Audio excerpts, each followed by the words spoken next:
श्री गणेशाय नमः। श्री सरस्वत्यै नमः। श्री गुरुभ्यो नमः। श्रुतिस्मृतिपुराणानाम् आलयं करुणालयं नमामि भगवत्पाद शङ्करं लोकशङ्करं शङ्करं शङ्कराचार्यं केशवं बादरायणं सूत्रभाष्यकृतौ वन्दे भगवन्तौ पुनः पुनः। ईश्वरो गुरुरात्मेति मूर्तिभेदविभागिने व्योमवद्व्याप्तदेहाय दक्षिणामूर्तये नमः।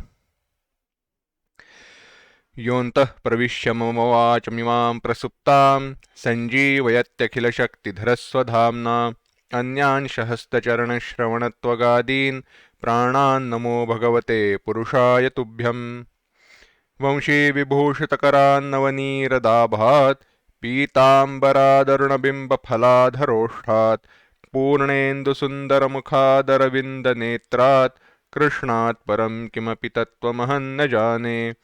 वसुदेवसुतं देवं कंसचाणूरमर्दनं देवकी परमानन्दं कृष्णं वन्दे जगद्गुरुम्। नमो नमः। भगवद गीता के 15वें अध्याय के चिंतन को प्रारंभ करने के पूर्व भगवद गीता के पहले 15वें अध्याय के पहले 4 श्लोक एक साथ पढ़ते हैं। ओम श्री परमात्मने नमः। अथ पंचदशोऽध्यायः। श्री भगवानुवाच ऊर्ध्वमूलमधः शाखम् अश्वत्थं प्राहुरव्ययम् छन्दांसि यस्य पर्णानि यस्तं वेद स वेदवित् अधश्चोर्ध्वं प्रसृतास्तस्य शाखा गुणप्रवृद्धा विषयप्रवालाः अधश्च मूलान्यनुसन्ततानि कर्मानुबन्धीनि मनुष्यलोके न रूपमस्येह तथोपलभ्यते नान्तो न चादिर्न च सम्प्रतिष्ठा अश्वत्थमेनं सुविरूढमूलमसङ्गशस्त्रेण दृढेन छित्त्वा ततः पदं तत्परिमार्गितव्यं यस्मिन् गता न निवर्तन्ति भूयः तमेव चाद्यं पुरुषं प्रपद्ये यतः प्रवृत्तिः प्रसृता पुराणी।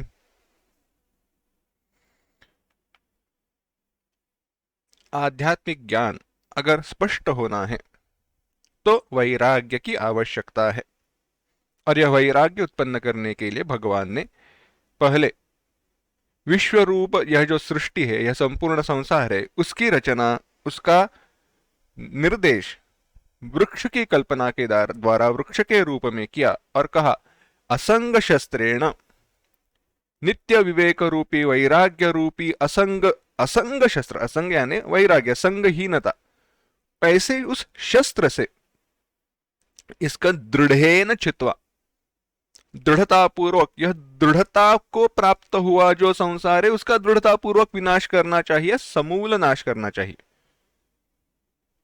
कुछ भी बाकी नहीं रहना चाहिए। जिन्होंने, अगर आपने देखा हो, खेत में फसल उगती है किंतु फसल के साथ साथ कोई घास भी उगती है, जो घास फसल के लिए हानिकारक होती है, फसल को उगने नहीं देती। उसके लिए क्या किया जाता है, वह जो घास है उसको जला दिया जाता है, जलाकर उसको साफ करते हैं। क्या करते हैं, उसको पहले जो वह सब पूरी जमीन है उसको पूरा ऊपर नीचे उल्टा वगैरह खुदाई करके कुदालक से वगैरह उसको ऊपर नीचे पूरा किया जाता है, और बाद में जो घास है उसको जला दिया जाता है। क्यों जला दिया जाता है? क्योंकि मूल के साथ उसका विनाश हो, क्योंकि थोड़ा भी अगर रह गया उसका अंश, उससे वह घास फिर से ऊपर आने लगता है, फिर से बढ़ने लगता है। इसके लिए जो उसका, जैसे इस घास का वह समूल विनाश हमने किया, उसी प्रकार से माया का एक थोड़ा भी अंश रह गया तो भी माया रह गई ऐसे ही समझना चाहिए। थोड़ा अंश रह गया, थोड़ी रह गई, बाकी चला गया, ऐसे होता नहीं है। अज्ञान अगर चला जाए तो संपूर्ण चला जाएगा, नहीं तो बिल्कुल चला नहीं जाएगा। परिणाम कहां पे दिखेगा? अज्ञान का हमारे ऊपर होने वाला जो परिणाम है उसकी तीव्रता कमी ज्यादा हो सकती है, परंतु अज्ञान जब एक बार चला जाएगा तो एक ही बार चला जाएगा, वापस आएगा नहीं। थोड़ा थोड़ा अज्ञान कभी जाएगा नहीं।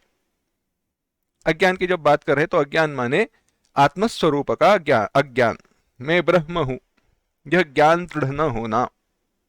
अब यह जब हम करते हैं तो एक बात ध्यान में रखना, विचार हमने शुरू किया था वैराग्य से। यह वैराग्य क्यों आवश्यक है? थोड़ा चिंतन करते हैं जिसके द्वारा जो भी विषय हमने देखा था उसका पूरा अवलोकन हो जाएगा और हम आगे बढ़ सकते हैं। क्योंकि जो इस भगवान को शरण जाने के लिए योग्य है, शरण जाता है, उसको प्राप्त करता है, उस पुरुष की, उस संत महात्माओं के लक्षण क्या है वह आगे बताए जाने वाले हैं। निर्माण मोहा इत्यादि के जो श्लोक है, चौथे पांचवें श्लोक है उससे।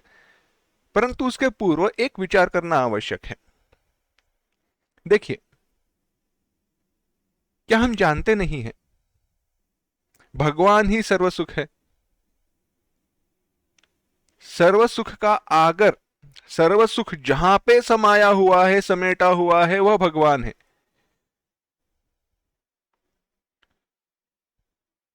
सुख सागर मानस में भगवान श्री राम जी का वर्णन करते हुए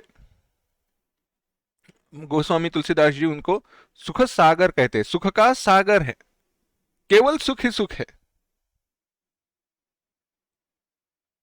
उनके बल का, उनके प्रभाव का वर्णन करते वक्त वह कहते हैं, हनुमान जी के मुख में शब्द है, जाके बल लव ले सते जितेहु चराचर चारि।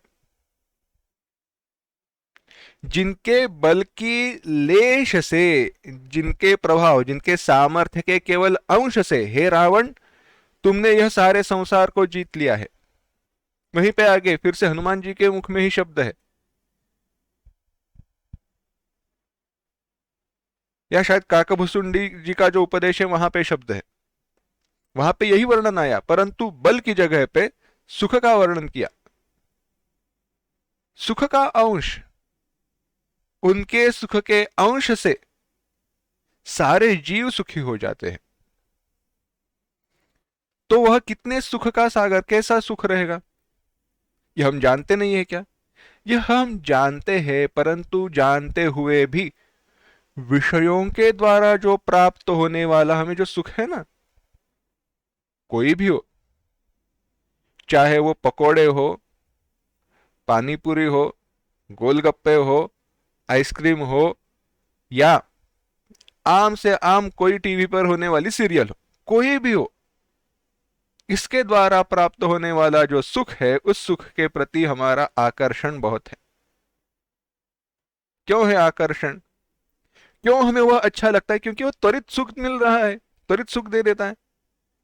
अरे स्वर्ग में जाने किसने कहा है, कहां पे देखा है स्वर्ग? कब मिले, कब मिले, कैसा मिले, मिले या ना मिले। हम तो आजकल ऐसे जीते हैं तो उससे द्वारा स्वर्ग में जाएंगे नहीं, उसकी गारंटी है नहीं। एक थोड़ा विचार बताते हैं, थोड़ी आलोचना है। देखिए हम स्वर्ग मानने के लिए तैयार नहीं है। स्वर्ग है, स्वर्गादि लोक है मानने के लिए तैयार नहीं है। नरकादि लोक है हम मानने के लिए है, ऐसे कहते हैं, परंतु सचमुच में है ऐसा मानने के लिए तैयार नहीं है। क्यों पता है? क्योंकि हमें यह पता है, जरूर है, कि हमारे इतने पुण्य नहीं है कि हम स्वर्ग में जाए। इससे अच्छा है वो है ही नहीं, मान लो तो हम सुखी हो जाएंगे, कष्ट क्यों सहे। मुझे पता है, मैंने तो इतने तो पुण्य किए नहीं है कि मैं मृत्यु के बाद स्वर्ग में चला जाऊं, स्वर्ग में जाऊंगा। तो इससे अच्छा क्या है, स्वर्ग है ही नहीं ऐसे कहो, तो स्वर्ग में ना जाने का दुख ही नहीं मिलेगा। हमारी विचार की प्रक्रिया थोड़ी टेढ़ी मेढ़ी हो गई है, बदल गई है, बात रहने दो। तो विचार चल रहा था, हमारा विषयों के द्वारा प्राप्त होने वाला जो सुख है, उस विषय सुख का हमें बहुत आकर्षण है। क्या है? विषय सुख का हमें बहुत आकर्षण है। अब इस विषय सुख के आकर्षण के कारण, विषय सुख का जो हमें आकर्षण है उसके कारण होता ऐसे है, हम जो नित्य निरंतर परमात्मा का जो परमात्मा जो हमारा स्वरूप है उसके द्वारा प्राप्त होने वाला जो सुख है, उस सुख को भूल जाते हैं, दूर करते हैं। वह हमें हमारे ध्यान में नहीं आता। इसीलिए इसीलिए आवश्यक है यह जानना कि अगर नित्य निरंतर सुख पाना है तो जो आधा अधूरा विषय सुख है उसको छोड़ना पड़ेगा, यानी विषयों के साथ जो हमारा संग है उसे दूर करना पड़ेगा। और विषयों के साथ जो हमारा संग है उसे विषयों के साथ हमारा जो संग है उसे दूर करना माने वैराग्य की प्राप्ति। इसीलिए वैराग्य आवश्यक है। वह वैराग्य धीरे धीरे आने दो, तुरंत आने दो, कोई बात नहीं, परंतु विवेक के साथ, विवेक पूर्वक उसका बल प्रभाव हमें बढ़ाना चाहिए। तो भगवान ने कहा, वैराग्य रूप शस्त्र से इस संसार का छेदन करके क्या करना चाहिए? इस संसार वृक्ष को काट दिया।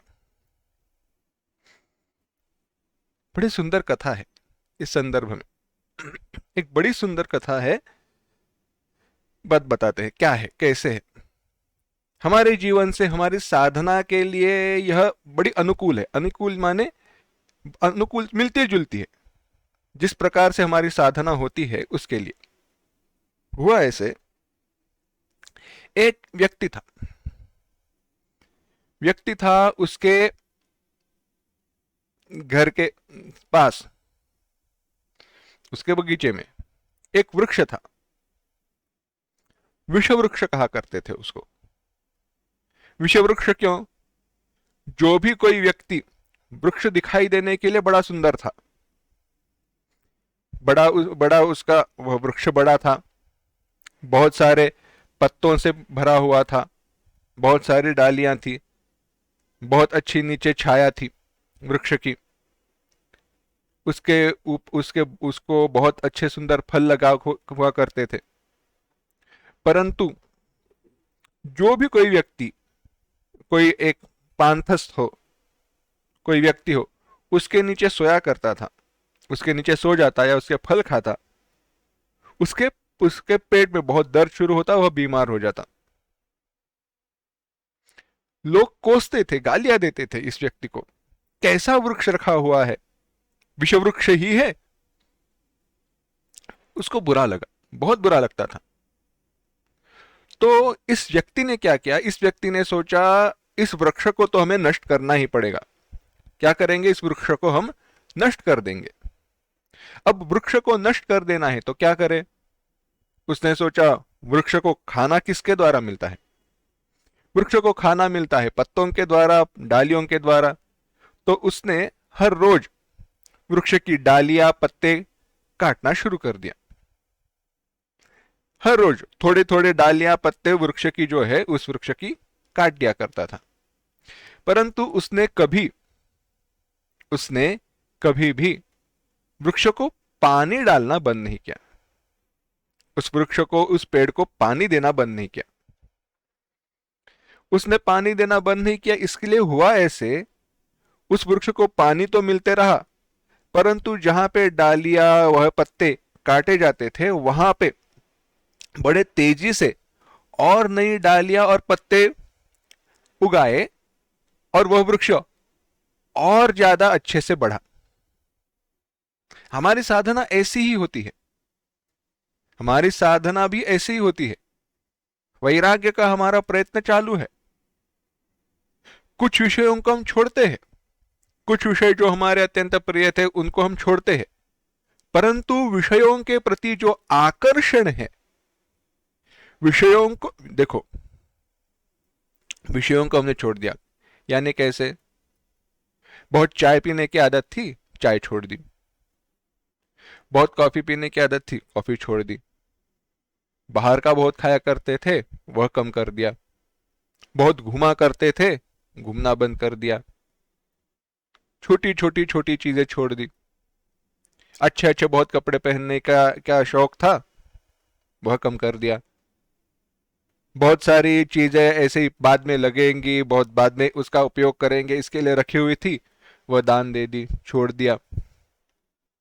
यह सारा कितना भी क्यों ना हो, परंतु विषयों के प्रति जब तक आकर्षण है, तो ऐसे छोटे छोटे कितने भी विषय छोड़ दिए जाए, उन विषयों को छोड़ने पर प्राप्त जो समय है, उस समय में हम नए विषयों को इकट्ठा करने लगते हैं।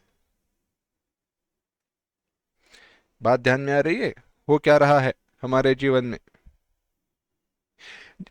जिस एक विषय को वैराग्य की प्राप्ति के लिए, वैराग्य के दृष्टि से वैराग्य बढ़े, इसके लिए जिस एक विषय को हमने छोड़ दिया, उस जगह पर दो नए विषयों के प्रति हमारा आकर्षण निर्माण हुआ है। क्यों? क्योंकि अब समय उपलब्ध हुआ। मजे की बात देखो, समझो किसी एक व्यक्ति को किसी एक व्यक्ति को बड़ा आकर्षण था। कैसा आकर्षण हो? समझो खाना बनाने का बहुत शौक है, बहुत खाना बनाने का शौक है। अब खाना बनाना है, नई नई वस्तुएं बनानी है, तो आसान तो नहीं है ना। उसके लिए जो सब्जियां लगने वाली है वो बाहर से लेकर आओ, उनको धोना है, उनको काटना है, बड़ी प्रक्रिया है। अब वैराग्य है, इसके लिए वो छोड़ दिया। अब पहले जो खाना बनाने का शौक था, छंद था, जो आदत थी, बहुत पसंद था, उसके लिए समझो दिन में 4-5 घंटे उसके पीछे वह व्यक्ति गवाया करता था। अब साधा नॉर्मल सा खाना वह बनाता है, सीधा साधा आम खाना बनाता है, कभी कभी अच्छा खाना बनाता है, चलो। तो अब दिन में पहले जो 5 घंटे लगते थे, उस जगह पर उसको कितने घंटे लगता है? अभी 1 या 1.5 घंटे लगता है, समझो। 5 घंटे की जगह पर अब 1-1.5 घंटा ही उसको लगता है। यानी बचे कितने? 3-3.5 घंटे उसको आराम से मिलने लगे, 3.5-4 घंटे समझो। अब उतना जो समय मिला है, उस समय में वेदांत पढ़े, शास्त्र पढ़े, भगवत चिंतन करे, क्या यह हो रहा है? नहीं। विषयों के प्रति आकर्षण रह गया। अब विषयों के प्रति आकर्षण रह गया तो नया विषय क्या? टीवी पे नई सीरियल शुरू हुई है। अब तो आजकल तो टीवी नहीं, हॉटस्टार वो सब ओटीटी हो गया। हॉटस्टार है, यूट्यूब है, वो डिस्ने है, इस पे चल जाता है, Z5 है, मोबाइल पे मिल जाते हैं, मोबाइल पे देखने शुरू कर दिए। किताबें पढ़ना शुरू कर दिया, परंतु किताब भी वेदांत शास्त्र या कोई अच्छी भजन या संतों के चरित्र पढ़े तो नहीं। कथाएं पढ़े, कोई भी कथाएं पढ़ो, अच्छी बात है, पढ़ना अच्छा ही है, परंतु हमारा जो उद्देश्य है, हमारा जो साध्य है भगवत प्राप्ति, उसके साथ वह किताबें मिले, वह ग्रंथ मिलते जुलते रहे तो अच्छी बात है। तात्पर्य यह है, एक विषय को छोड़ने के बाद, एक विषय का त्याग करने के बाद, उसके द्वारा जो प्राप्त समय है, उस समय का उपयोग अगर हम भगवत प्राप्ति के लिए ना करें, तो क्या हमने विषय को छोड़ दिया? वह तो उसी व्यक्ति की तरह हुआ जिसने पेड़ पौधे काट दिए, परंतु पानी देना वृक्ष को बंद नहीं किया। हमने विषयों के प्रति हमारा जो आकर्षण है उसको नहीं छोड़ा, परंतु विषयों को अगर हम छोड़ते रहे तो एक विषय चला जाएगा, उस जगह पर दो विषय चले आएंगे, उनको छोड़ देंगे तो और विषय आएंगे, और बाद में ऐसी परिस्थिति आएगी कि इतने विषयों के प्रति फिर से हमारा आकर्षण बढ़ गया है कि एक विषय को समय देने के लिए, एक विषय के लिए देने के लिए हमारे पास समय नहीं, और एक विषय के लिए देने के लिए हमारे पास समय नहीं, इसलिए हम दुखी है। अरे मैं ये भी करना चाहता हूं, वो भी करना चाहता हूं, वो करूं तो इसके लिए समय नहीं, ये करूं तो उसके लिए समय नहीं। और भगवत चिंतन के लिए वक्त तो मुझे मिलता ही नहीं। इसीलिए कहा असंग शस्त्रेण दृढ़ेन छित्वा। तो वैराग्य ठीक है, त्याग करे, परंतु करना क्या है बाद में, यही चौथे श्लोक में कहा था, ततः उसके बाद, तत्पश्चात तत्पदम परिमार्गितव्यम, उस पद को अच्छे प्रकार से ढूंढना चाहिए, उस प्रकार, उस पद को, उस क्या कहते, उस स्थान को अच्छे प्रकार से प्राप्त करना चाहिए। कौन से पद को? जिस पद को प्राप्त करने पर कोई वापस नहीं आता, जिस पद में पहुंचे हुए पुरुष फिर संसार में लौट कर नहीं आते, पुनर्जन्म को ग्रहण नहीं करते, इस जन्म मृत्यु के संसार से, चक्कर से छूट जाओ। यस्मिन् गता न निवर्तन्ति भूयः न निवर्तन्ति, जहां जाने पर फिर से लौट कर नहीं आते। संदर्भ को छोड़कर, संदर्भ को छोड़कर अगर वाक्य सुनाए तो बड़ी कठिनाई हो जाएगी। आओ आओ वेदांत पढ़ो। क्यों? वेदांत पढ़ने के बाद आप वहां पहुंचोगे जहां से लौट कर नहीं आते। लोग कहेंगे मुझे मारने के लिए तुले हो, हमारी मृत्यु की इच्छा करते हो, चलो निकल जाओ यहां से। ऐसी बात नहीं है। मृत्यु के बाद फिर से पुनर्जन्म नहीं रहेगा, न जन्म रहेगा न मृत्यु, मोक्ष की प्राप्ति हो जाएगी। उस पद को प्राप्त करना चाहिए। कैसे खोजना चाहिए? तो कहा जो पद शब्द से कहा गया है उसी आदि पुरुष की शरण में मैं गया हूं। तमेव चाद्यम पुरुषम प्रपद्ये, उस आदि पुरुष की शरण में जाना चाहिए, शरणागत होकर खोजना चाहिए।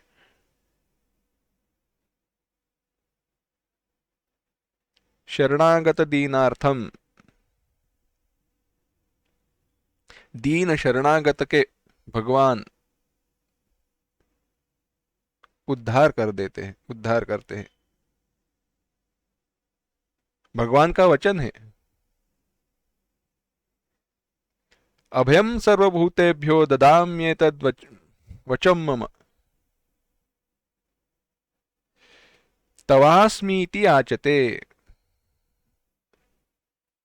जो एक बार अच्छे मन से, शुद्ध मन से, संपूर्ण भाव से एक बार कह देता है भगवान मैं तुम्हारी शरण में आया हूं, तुम ही मेरे उद्धार करने वाले हो, तुम ही मेरा आधार हो, उसको मैं आधार देता हूं, उसके उस शरणागत का मैं स्वीकार करता हूं। सकृदेव प्रपन्नाय तवास्मीति याचते, अभयम सर्वभूतेभ्यो ददाम्येतद् वचम मम। सकृद, एक बार, केवल एक बार कहो, परंतु वहां पे कोई हिचकिचाहट नहीं चाहिए। क्या है? कोई हिचकिचाहट नहीं चाहिए। शायद कथा बताई रहेगी, फिर से बता देता हूं कैसी हिचकिचाहट नहीं चाहिए। हुआ ऐसे, कथा थोड़ी बदल दे रहा हूं क्योंकि यहां पे संदर्भ अलग है। एक बुढ़िया थी, वन में जाओ, नीचे गिरी हुई जो लकड़ियां है, डालियां है, सूखी लकड़ियां है, उनको इकट्ठा करो, उनको इकट्ठा करके गांव में लेकर आओ, उन्हें बेचो, उस उन लकड़ियों को बेचकर जो कुछ थोड़ा पैसा मिलता था उस पैसे से खाना वगैरह बनाओ। ऐसा उसका जीवन चलता था। कोई नहीं था, न बेटा था, न पोता था, न पति था, कोई नहीं था उसका। लोग ही कभी कभी उसका ख्याल रखा करते थे। एक दिन वह सारा बोझा लेकर, वह सारा वजन लेकर सर के ऊपर आ रही थी। आते आते थक गई। उस सारे वजन को नीचे रख दिया, पेड़ के नीचे बैठ गई। सोचने लगी, इतनी मेरी उम्र हो गई है, अभी तक मृत्यु आ नहीं रही, जीने की आशा तो छूटती नहीं है, यह सारी मेहनत करनी पड़ रही है, अच्छा हो जाए भगवान मुझे यहां से लेकर चले जाए। उसने, बुढ़िया ने मन मन ही मन से कहा, अच्छा हो जाए भगवान मुझे यहां से लेकर चले जाए। उसका कर्म अच्छा था, भगवान वहीं से गुजर रहे थे, पास जा रहे थे, तुरंत सामने प्रकट हुए, कहा, माते चलो। बुढ़िया चौंक गई, कौन आया अचानक से सामने, इतना तेजस्वी पुरुष है, कौन है? उसने पूछा, कौन हो तुम?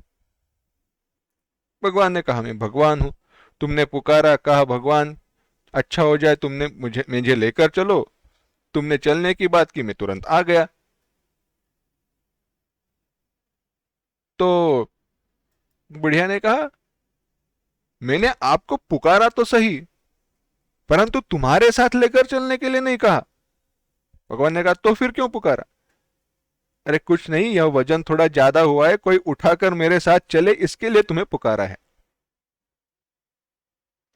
ऐसी हिचकिचाहट नहीं चाहिए, भगवान तुरंत सामने आ जाए और कहे चलो। इसलिए कई बार मैं कहता हूं, अगर अपने वैराग्य को परखना है, हमारा वैराग्य कितना है यह देखना है, तो बस एक बात ध्यान में रखना, एक परीक्षा है, बहुत ही आसान है, कुछ नहीं करना, बस एक ही बात करना, मन ही मन कल्पना करो, अब इस समय अब इस समय भगवान साक्षात शिव जी, ब्रह्मा जी, विष्णु जी, प्रभु रामचंद्र, जो भी आपके आराध्य देवता है, वह आपके सामने प्रकट हो जाए और कहे चलो मेरे साथ। क्या तुरंत आप चलने के लिए तैयार हो या नहीं? एक मन में क्षण मात्र भी अपने परिवार वाले, अपना भूत, भविष्य, वर्तमान, इसका विचार न आना चाहिए और तुरंत हमें कहना चाहिए चलो भगवान मैं तुम्हारे साथ चलने के लिए तैयार हूं, हाथ दोनों आगे सा करने चाहिए।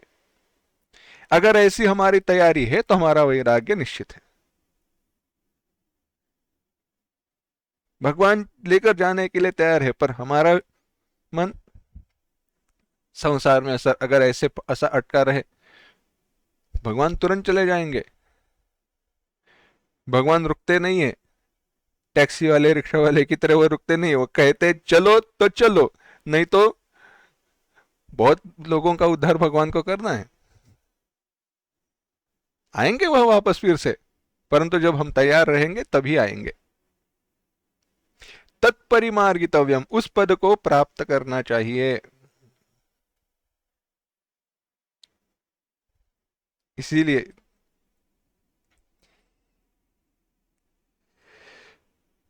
भगवान के साथ जाने की अगर इच्छा हो तो मां शबरी की तरह होनी चाहिए। बड़ा सुंदर रूपक है, बड़ी उनकी सुंदर जीवनी है। भागवत में पढ़ो, रामायण में पढ़ो, कई बार कई बार हम भूल जाते हैं यह भक्तों का सामर्थ्य, भक्त कितने श्रेष्ठ है, उनकी कितनी श्रेष्ठता है, हमारे ध्यान में नहीं आता, हम समझते नहीं। मां शबरी की अगर कथा सुनो, मां शबरी का अगर हम चिंतन करें, तो विचार कीजिए,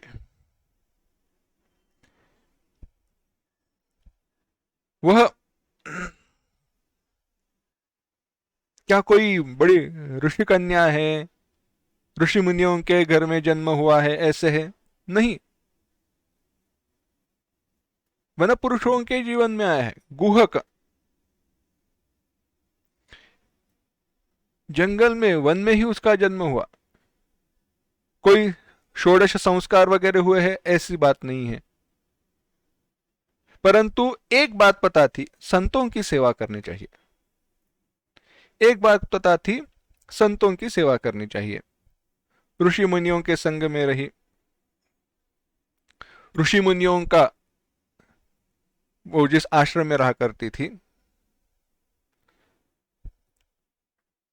वो ऋषि ने कहा अब हमारे जाने का समय आया।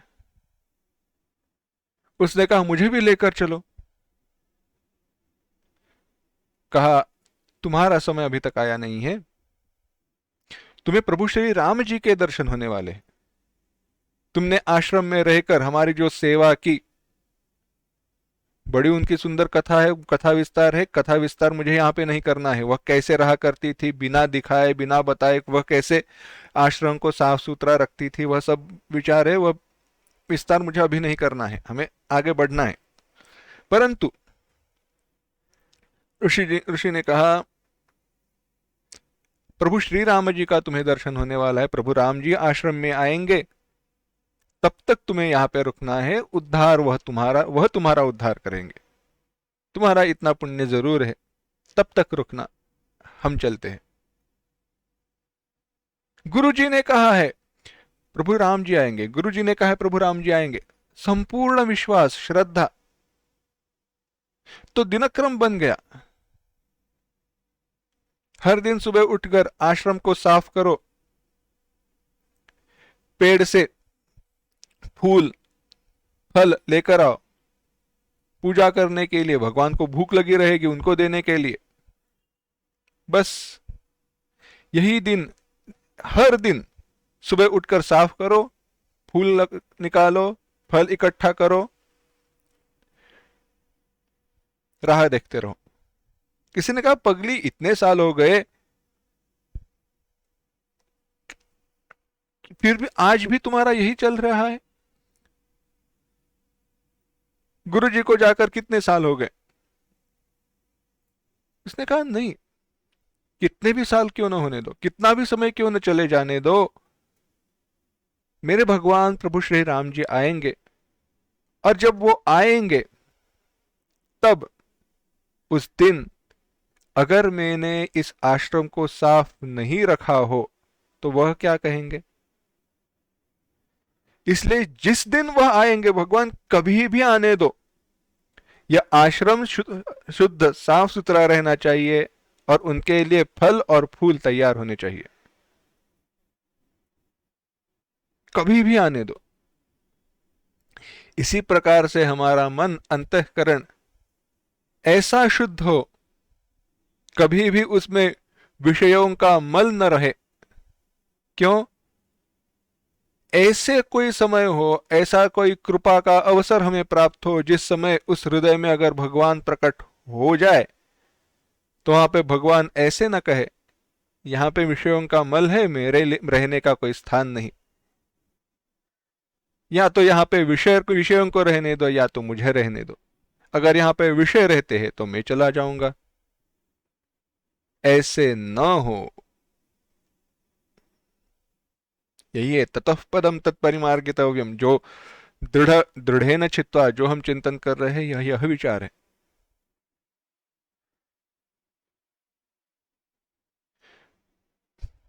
साधना का जो सातत्य है बड़ा कठिन है।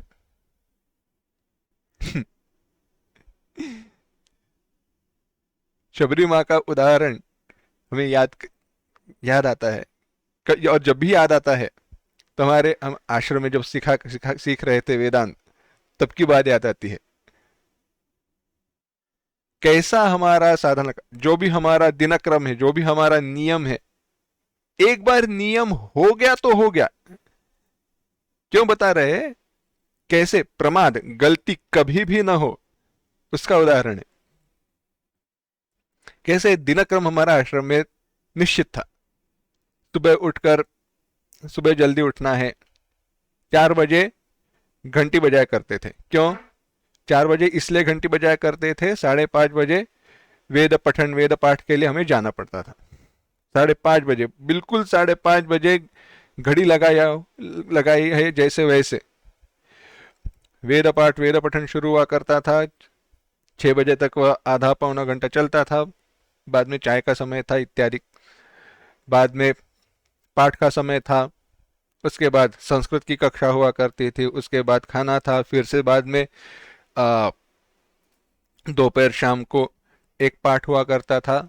उसके बाद फिर से थोड़ा समय था जहाँ पे हमारे लिए चाय की व्यवस्था की रहती थी। उसके बाद मंदिर में आरती हुआ करती थी, सत्संग हुआ करता था।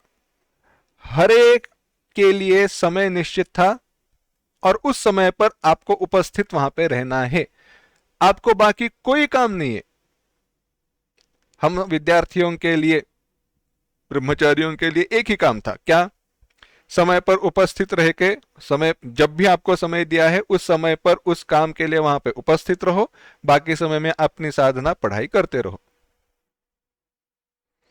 कुछ बार ऐसे हुआ करता था, स्वामी जी आचार्य हमारे वहां पे उपस्थित रहकर देखा करते थे कौन देरी से आता है, कौन आया नहीं है, कौन टांग मारकर भाग गया है, कौन छुप कर बैठा है, देखने के लिए आया करते थे।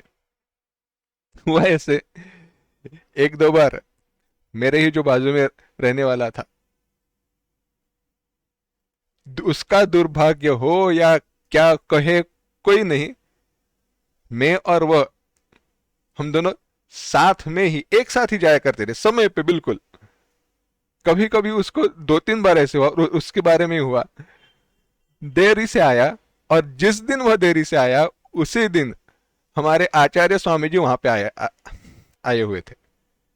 और उस दिन कभी कभी ऐसे हुआ करता था कि जो लोग देरी से आते थे या कभी आया ही ना करते थे, उस समय वो वहां पे उपस्थित हुआ करते थे।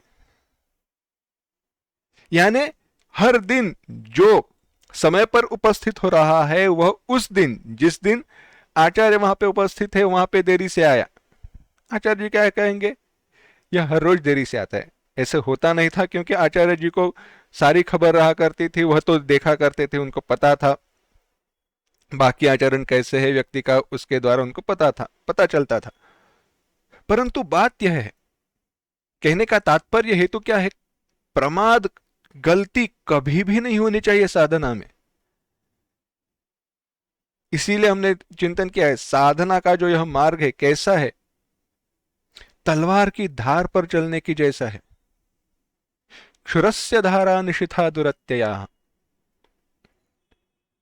बड़ा कठिन है, परंतु ध्यान रखकर इस साधना की मार्ग पर चलना चाहिए।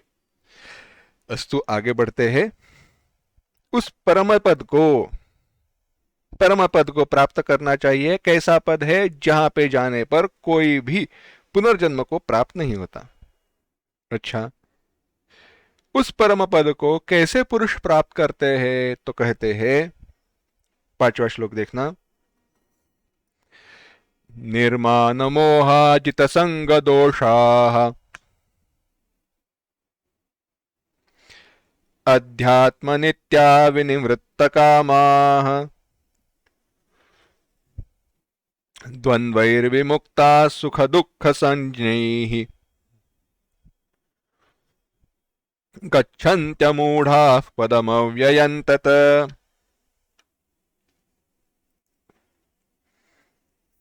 एक साथ, निर्माण मोहाजित संग दोषाः अध्यात्म नित्या विनिवृत्त कामाः द्वंद्वैर्विमुक्ताः सुख दुख संज्ञैः गच्छन्त्यमूढ़ाः पदमव्ययम् तत्। कहा, निर्माण मोहाः, मान मोहौ, मानंश मोहश्च, मान और मोह, मान अभिमान, अज्ञान, मोह, यह नष्ट हो चुका है, गया है, जिनका जिनका अभिमान और अज्ञान नष्ट हो गया है।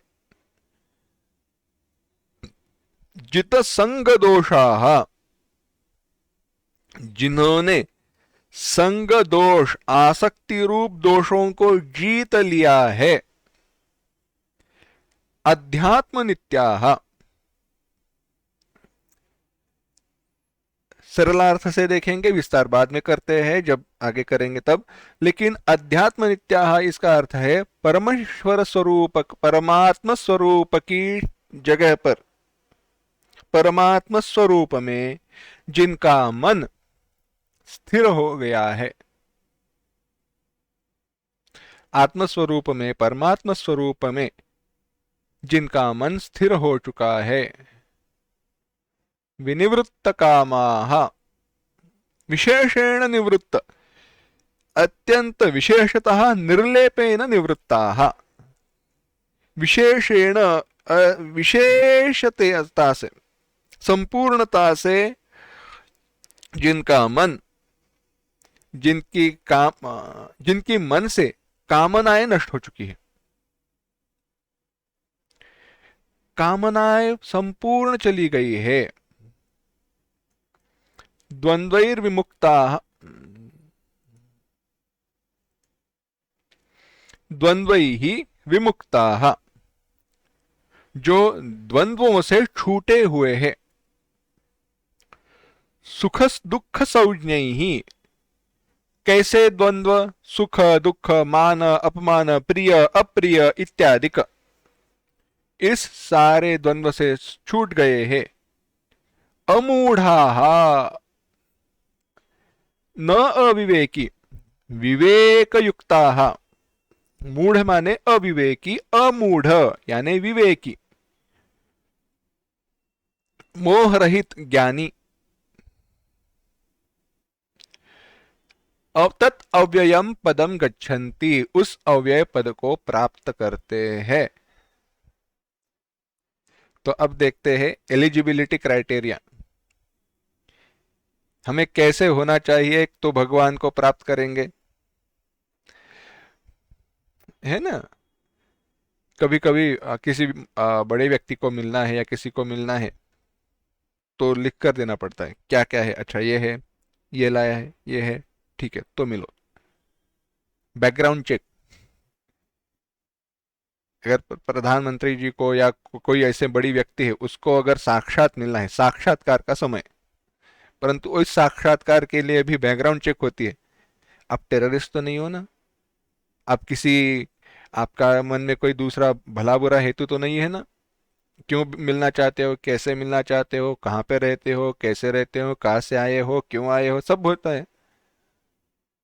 उसी प्रकार से भगवान को, ऐसा भगवान को मिलना है तो बैकग्राउंड चेक तो होगी ही। कैसे होना चाहिए, क्योंकि भगवान को मिलने वालों की लाइन बड़ी लंबी है। देखो, भगवान अगर चाहे तो एक समय सभी को एक साथ मिलेंगे और सबको लगे कि हमसे ही मिले हैं। रास क्रीड़ा में वही हुआ, हर गोपी को लगा कि भगवान ने हमें ही दर्शन दिए हैं। अस्तु, भगवान का वह सामर्थ्य है, परंतु आरोप इसीलिए करना है क्योंकि हमारी साधना में सुधार होना चाहिए। क्या अपेक्षा है देखते हैं, चलो। पहली अपेक्षा, निर्मान मोहाः, मान, अभिमान, और मोह, अज्ञान, निर, जिसका विनाश, जिनके लिए विनाश हुआ है। अभिमान की बड़ी महिमा है। इस अभिमान के कारण देवताएं रावण से छूट गए थे। वो ऐसे अभिमान, अगर अभिमान को अगर समझना है, बड़ा सुंदर दृष्टांत, बड़ा सुंदर वर्णन पूज्य ब्रह्मलीन राजेश्वरानंद जी महाराज किया करते थे। वह कहा करते थे, अभिमान यानी जो अकड़े रहना, दंड की तरह झुकते नहीं है यह लोग, मैं अकड़। और वह कहा करते थे, झुकता वही जिसमें तो जान है, और अकड़ तो खास मुर्दे की पहचान है। ये तो जीते जागते मुर्दे हैं, बाकी कुछ नहीं। अकड़, झुकेंगे नहीं, मानेंगे नहीं, चाहे सही हो या गलत हो। तो हुआ ऐसे, देवताओं का रावण के साथ युद्ध हुआ। अगर, माफ करना, परंतु देवता, रावण जैसा अगर शत्रु हो और अगर हम देवता हैं, तो उसके जैसी बुरी बात कोई है नहीं। आप कहोगे क्यों?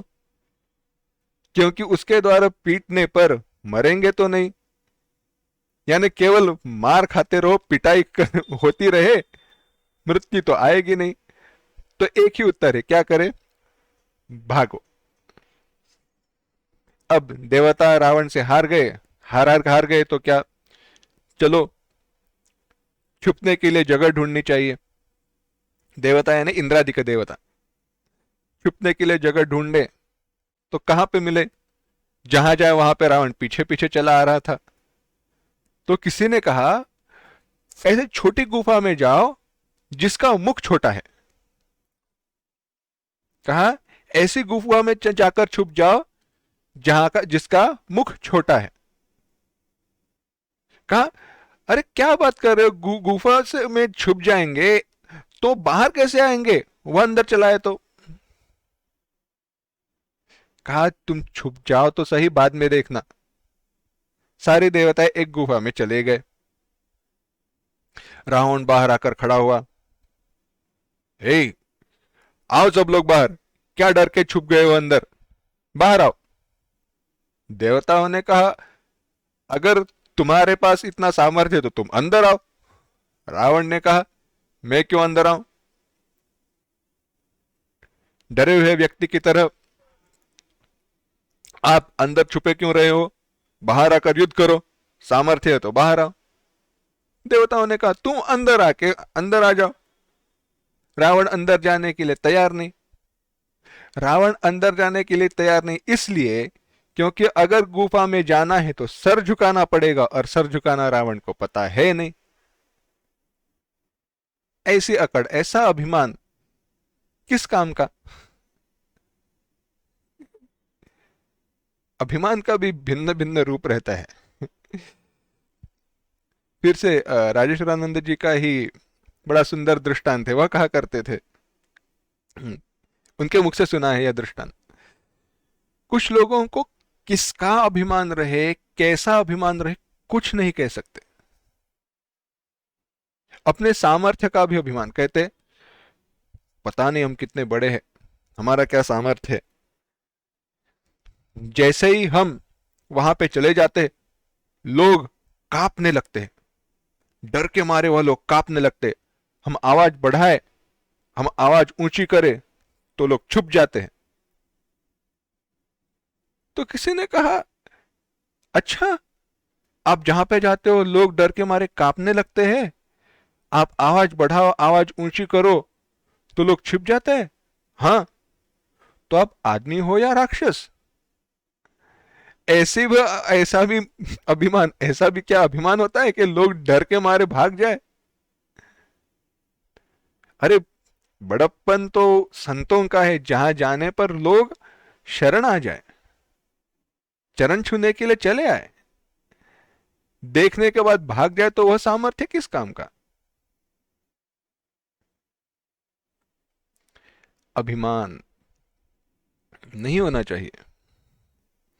बाद में इसका ही बड़ा सुंदर वर्णन भगवान ही करते हैं, कहते हैं, कोन्योस्ति सदृशो मया, मेरे जैसा मैं ही हूं, मेरे जैसा दूसरा कोई है ही नहीं।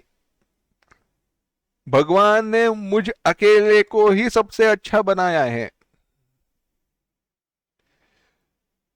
एकमेवा द्वितीय, मैं एक ही विशेष हूं।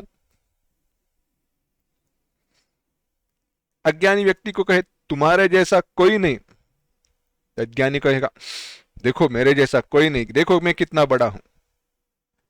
परंतु संतों को जाकर कहो, संतों से कहो तुम्हारे जैसे दूसरा कोई नहीं है, तो संत क्या कहेंगे? संत कबीरदास जी को अभिमान होना और न होना, इसमें क्या फर्क है अगर देखना है तो यह देखिए। अगर मुझसे आकर कोई कहे आपके जैसा प्रवचन कोई नहीं करता। कितना बड़ा हूं, आह, अभिमान तुरंत आ जाए। परंतु संत कबीरदास जी महाराज से किसी ने कहा, महाराज आपके जैसा भक्त तो कोई नहीं, आप कितने बड़े भगवान के भक्त हो।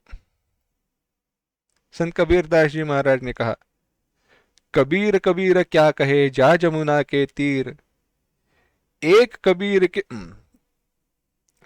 एक गोपी के प्रेम में बह गए कोटि कबीर।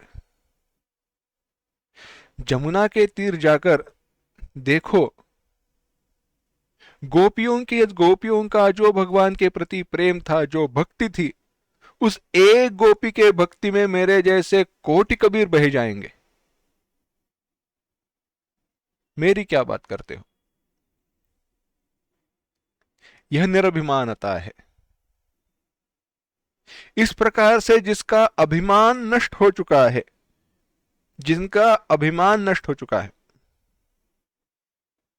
कुछ व्यक्ति रहते हैं, अभिमान नष्ट हो जाता है परंतु अज्ञान मोह नहीं चला जाता,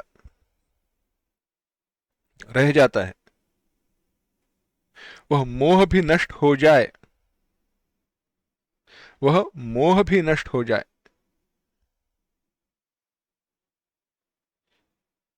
तो भगवत प्राप्ति तुरंत है, त्वरित है। थोड़ा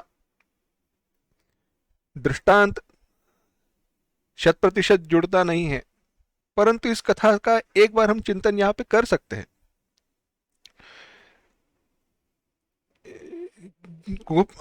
गोस्वामी तुलसीदास जी महाराज के जीवन में जो प्रसंग है, पत्नी के प्रति अत्यंत प्रेम, मोहवश हुआ ऐसे, एक बार पत्नी कुछ कारण मायके चली गई, अपनी मां के पास चली गई। गोस्वामी तुलसीदास जी कहीं गए थे, घर आके देखा पत्नी घर पे नहीं है। उनसे रहा नहीं गया, तुरंत पत्नी को मिलने के लिए जाने लगे। जा रहे थे, नदी को बाढ़ आया था, बहुत बारिश हो रही थी, भीग रहे थे बारिश में, फिर भी वो उस बाढ़ में घुस गए। डूबने ही वाले थे तो कुछ तैरता हुआ सा दिखाई दिया, उसको पकड़कर तैरते हुए दूसरे तट पर आए। बाद में देखा तो वह जो कुछ भी तैर रहा था वह लकड़ी नहीं थी, वह प्रेत था। उसको वहीं पे छोड़ दिया, आगे आए। अब पत्नी रह रही थी, वह एक मंजिला इमारत ऊपर था उसका कमरा। क्योंकि रात हो गई थी, ऐसे भीगे हुए कपड़ों में ऐसे मुख्य दरवाजे से कैसे जाए, उनको शर्म आ रही थी। तो खिड़की से चढ़ना है तो क्या करे, वहां पे कोई रस्सी दिखी, कहते हैं रस्सी नहीं थी, वह सांप था। उसको डोरी समझकर उसको पकड़कर वह दीवार चढ़ गए और खिड़की से पत्नी के कमरे में आए। पति के उस अवतार को, रूप को देखकर वह चौंक गई। आजकल अगर यह कथा बताई जाए तो रोमांटिक करके वह उसको पूरा उसका विनाश कर देंगे, परंतु पत्नी विवेक की थी। कैसी लीला भगवान की रहती है कि कहां कहां पे भगवान हमें हमारी आंख खोलेंगे पता नहीं। पत्नी ने अपने पति को, गोस्वामी तुलसीदास जी को सुनाया और गोस्वामी तुलसीदास जी का जीवन बदल गया। उन्होंने कहा, शब्द जो दोहा है उसके शब्द याद नहीं, परंतु अर्थ यह है कि जिस प्रकार से तुम्हारा इस मांस अस्थि मज्जा इससे बने देह पर जैसा तुम्हारा प्रेम है, लोभ है, मोह है, जैसी तुम्हारी प्रीति है, वैसी प्रीति अगर भगवान के प्रति होती तो तुम कभी के मुक्त हो जाते। भगवान के प्रति वैसा प्रेम रहता तो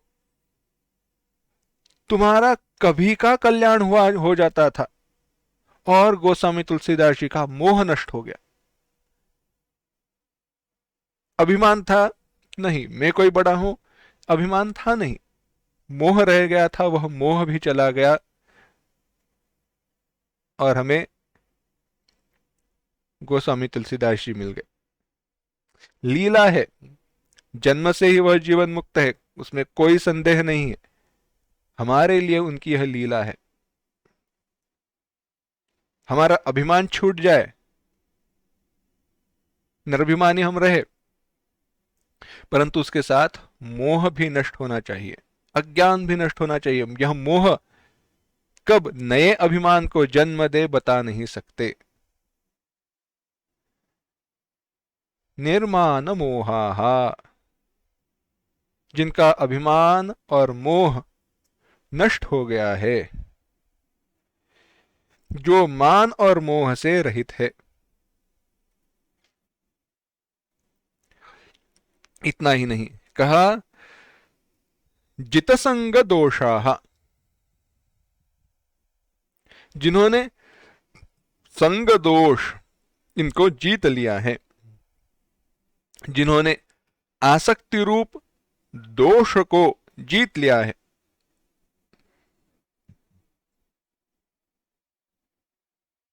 क्या है आसक्ति रूप दोष? संग माने आसक्ति, जो कभी भी आ सकती है उसको आसक्ति कहते हैं। छूटने के बाद भी कब चली आए, आ, क्या है, अच्छा ये चाहिए, नहीं नहीं आजकल छोड़ दिया, अब भजन कीर्तन में चले रहते हैं। 4 दिन बाद पूछो तो हाँ चलेगा, आपने पूछा ही है तो चल जाएगा। कभी भी आ सकती है। पकोड़े खाओगे, तला हुआ वगैरह नहीं खाते, छोड़ दिया आप, और 5-6 दिन बाद अगर किसी के शादी में देखो तो पकोड़े खा रहे हैं, सामने लाकर रख दिए तो ना क्यों ना कहे, भगवान ने कहा ही है, बिना पूछे अगर कोई विषय आए तो उसको ना नहीं कहना चाहिए। नमस्कार ऐसी बुद्धि को। कहां पे हमारी विद्वत्ता कैसे चली जाए कोई कहा नहीं, कह नहीं सकते। अस्तु, संग आसक्ति, अच्छा आसक्ति है, कौन सी बड़ी बात हुई, आसक्ति घसीटती है, घसीट कर हमें वो कहां पे ले जाएगी पता नहीं।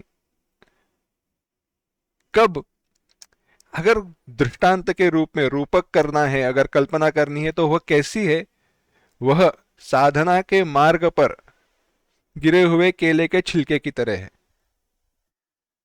एक बार पैर गिर जाए, फिसल कर हम कहां पे गिर जाएंगे, कहां पहुंच जाएंगे पता नहीं, और फिसल कर गिर जाने के बाद हमारी क्या अवस्था हो बता नहीं। ऐसे है। आसक्ति का दोष क्या है, जो हमने देखा वह भगवान सामने आने पर आसक्ति आकर कहेगी, जाना नहीं मैं हूं यहां पे, पकड़ी रहेगी। वो खेकड़े रहते हैं ना, अगर आप देखो, निरीक्षण किया है तो क्या करते हैं, अगर किसी में रखा है, उनको बांध कर नहीं रखते, उनको बांध कर नहीं रखते, उसको कोई बाल्टी में वगैरह उनको रखा हुआ है। अगर एक खेकड़ा कोई ऊपर आने का प्रयास कर रहा है तो बाकी खेकड़े उसके पैर को पकड़कर उसको नीचे खींचते हैं, जाने नहीं देते बाहर। जो भी ऊपर आने का प्रयास कर रहा है उसको पकड़कर नीचे खींचते रहते हैं, है? इस प्रकार से आसक्ति गई, जाना नहीं मैं हूं यहां पे, मुझे छोड़कर चले जाओगे, अरे हाँ मैं तो भूल गया, तो भगवान के साथ जाए कौन, जाएंगे नहीं हम। आसक्ति यह है, बांधती है, साधना मार्ग से हमें फिसलकर कहीं और विषयों के मार्ग पर लेकर चली जाती है। ऐसा जो आसक्ति रूप दोष है, उस दोष को जिन्होंने जीत लिया है, जित संग दोषाः, जिनके अंतःकरण में कोई भी विकार उत्पन्न नहीं होते।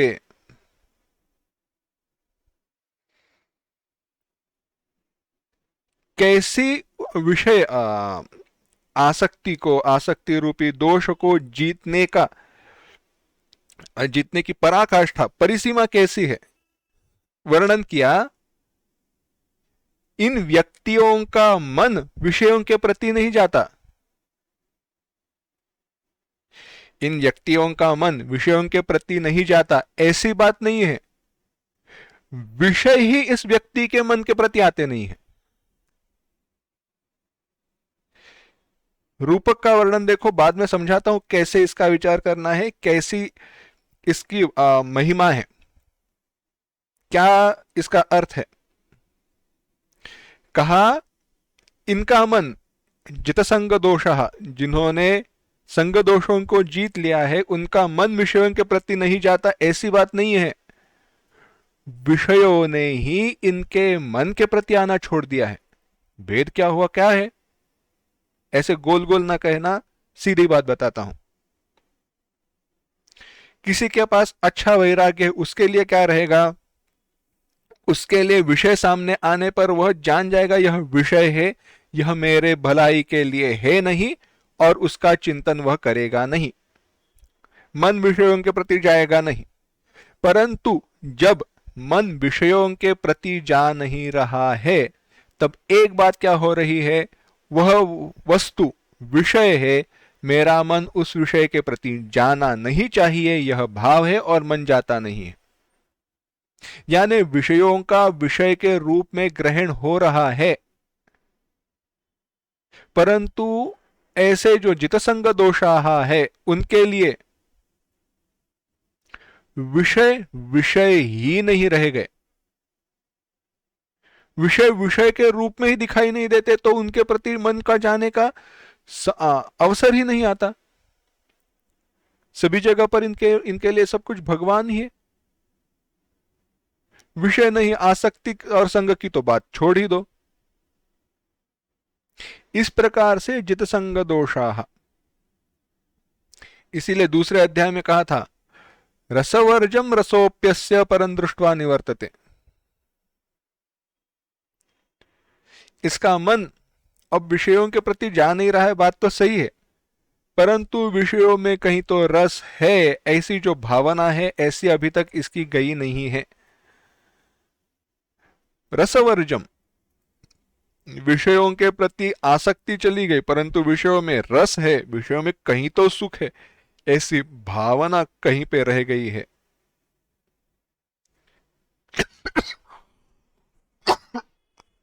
परंतु जो परम वैरागी है, परम वैराग्यवान है, उनके मन में विषयों में रस है ऐसा भी भाव नहीं रहा। ऐसे जित संग दोषाः। आगे कहा अध्यात्म नित्याः। कहा अध्यात्म नित्याः क्या है, जो नित्य आध्यात्मिक विचार में लगे हुए हैं, नित्य आध्यात्मिक विचार में लगे हुए हैं, सदा परमात्मा के स्वरूप की आलोचना करने में तत्पर है। जो नित्य परमात्मा स्वरूप की आलोचना करने में तत्पर है, वह अध्यात्म नित्याः।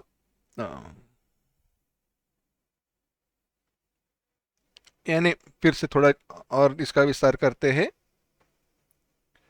परमात्मा स्वरूप में जिनकी नित्य स्थिति हुई है, सरल भाव से, परमात्मा स्वरूप में जिनकी नित्य स्थिति हुई है सरल भाव से, सरल भाव से यह समझना चाहिए, यानी क्या है,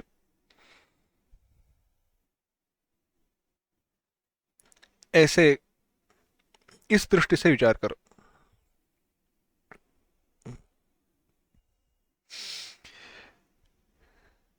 जिधर देखता हूं, जहां देखता हूं, तेरा हुस्न पेशे नजर देखता हूं। बड़ा सुंदर कहा था।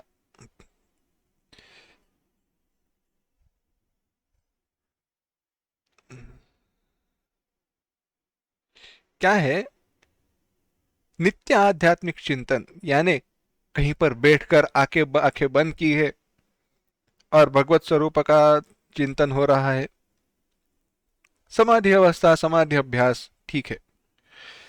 परंतु जित्य जो नित्य आध्यात्मिक विचार में लगे हुए हैं, परमात्मा स्वरूप की आलोचना करने में तत्पर है, उनकी दृष्टि कैसी है देखो। उनके दृष्टि में परमात्मा को छोड़कर कुछ है ही नहीं।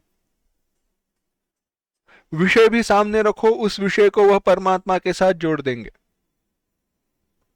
कोई भी विषय, सामान्य सा विषय भी सामने रखो, परमात्मा के साथ वह जोड़ देंगे।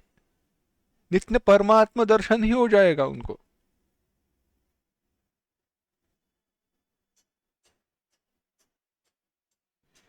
एक संत महात्मा थे,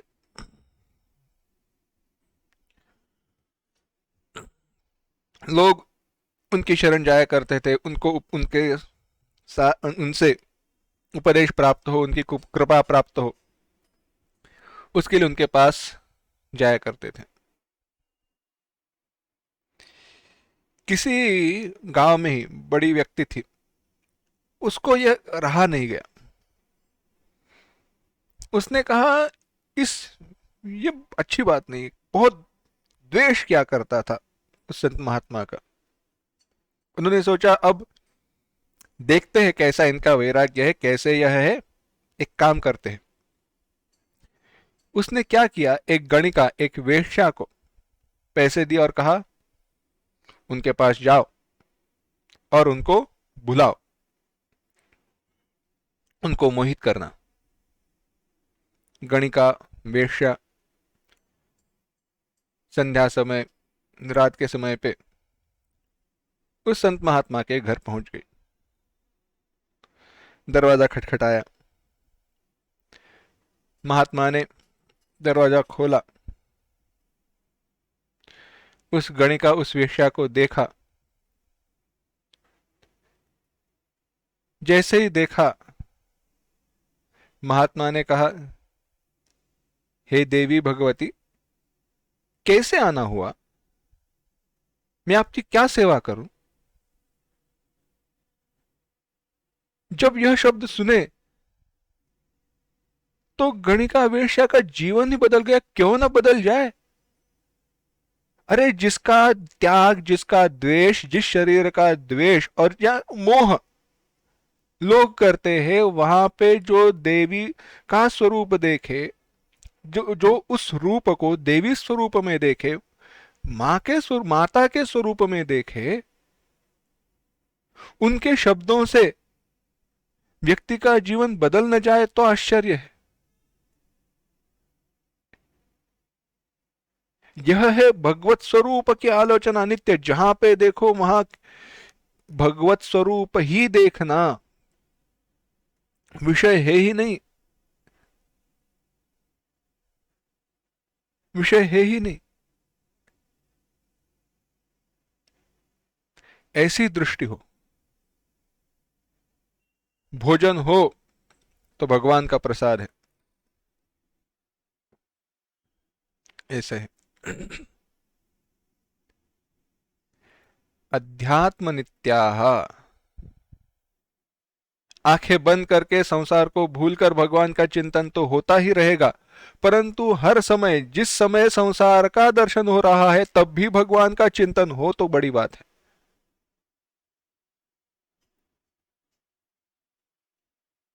अध्यात्म नित्याह। आगे कहा है विनिवृत्त कामाः, वही बात, विनिवृत्त काम है, जिनके काम, वासना, तृष्णा, समस्त कामनाएं मूल सहित निवृत्त हुई है, अब कोई इच्छा नहीं। भगवत प्राप्ति की इच्छा भी चली जाए,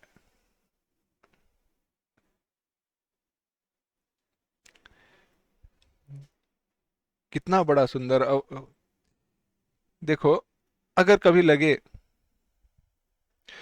तो यह जो सारे लक्षण है, वह लक्षण हमारे हृदय में उपस्थित है, ऐसी कल्पना करके हमारा कैसा जीवन हो, यह सोचना।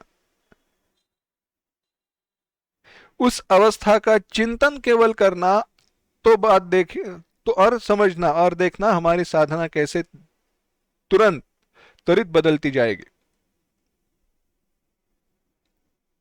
विषयों देखो कैसे है, मैं क्यों यह कह रहा हूं, बात समझ लो। विषयों का हम आ, दिवा स्वप्न, दिन में सपने देखा करते हैं ना। अगर मेरे पास इतने पैसे होते तो मैं क्या करता, अगर वैसे होता तो मैं ये करता, कल्पना करते हैं।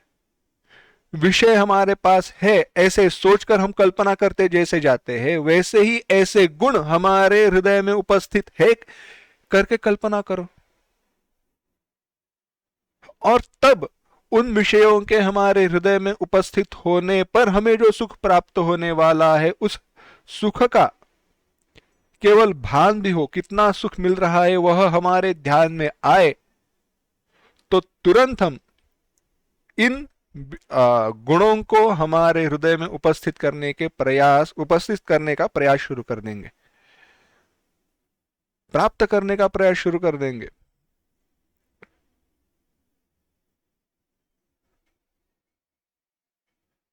वे ऐसे देखो, ऐसा सुख नहीं जहां पे सुख की अपेक्षा नहीं, ऐसा सुख नहीं जहां पे सुख की अपेक्षा नहीं, क्योंकि सुख की अपेक्षा है माने क्या, दुख है। सुख की अपेक्षा ही नहीं रहना यानी हमारे पास सुख ही सुख है। विनिवृत्त कामः, कोई इच्छा ही नहीं रह गई, इच्छा सारी इच्छाएं समूल नष्ट हो गई, तो बचा क्या। इच्छा क्यों है, सुख के प्राप्ति के लिए इच्छा है, इच्छाएं नष्ट हो गई, तात्पर्य यह है हम हमने परमानंद की प्राप्ति की है। विनिवृत्त कामाः, और थोड़ा इसका विस्तार करेंगे, और जो लक्षण भगवान ने बताए हैं उनका भी विचार हमें करना है, परंतु वह विस्तार विचार हम अगली बार करेंगे। ओम असतो मा सद्गमय, तमसो मा ज्योतिर्गमय, मृत्योर्मा अमृतंगमय। ओम शांति शांति शांति। हरि ओम। श्री गुरुभ्यो नमः। हरि ओम।